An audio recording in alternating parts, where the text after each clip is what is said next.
L'Afghanistan, carrefour stratégique, carrefour des tragédies. Il ouvre les portes de l'Inde et de la Chine à l'est, celles de la Turquie et de l'Europe à l'ouest. Un territoire central, convoité, mais jamais maîtrisé.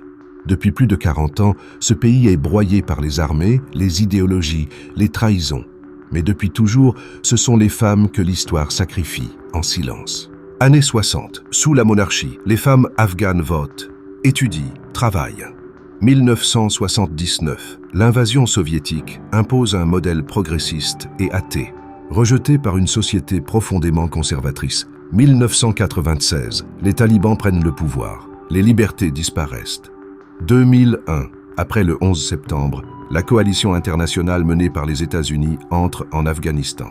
De 2001 à 2021, 20 ans de répit fragile, un espoir limité aux villes. Les femmes reprennent un peu de place, mais restent vulnérables.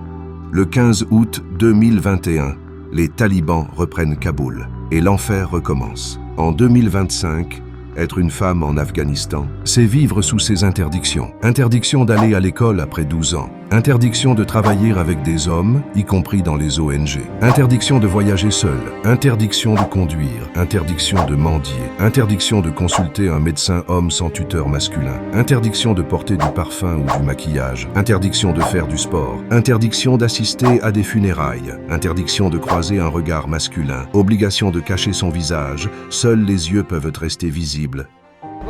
Dis à la femme de couvrir son visage. Tu devrais faire attention à ton honneur. Être une femme en Afghanistan, c'est n'avoir plus le droit d'exister. Invisible, intouchable, réduite au silence.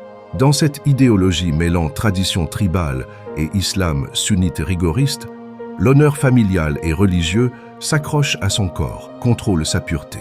Dans certaines provinces, un drapeau marque les maisons où vivent de jeunes filles à marier, réservées aux combattants talibans, promises de force ou vendues, parfois dès 4 ans, pour 300 €.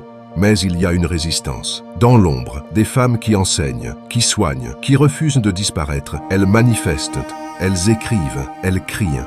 Mais à chaque fois, elles sont arrêtées, frappées, effacées. Ce n'est pas seulement une dictature, c'est une tentative d'effacement. D'éradiquer l'éducation, la parole, la dignité, la mémoire. Les talibans ont peur des femmes qui posent des questions. Alors posons-les à leur place.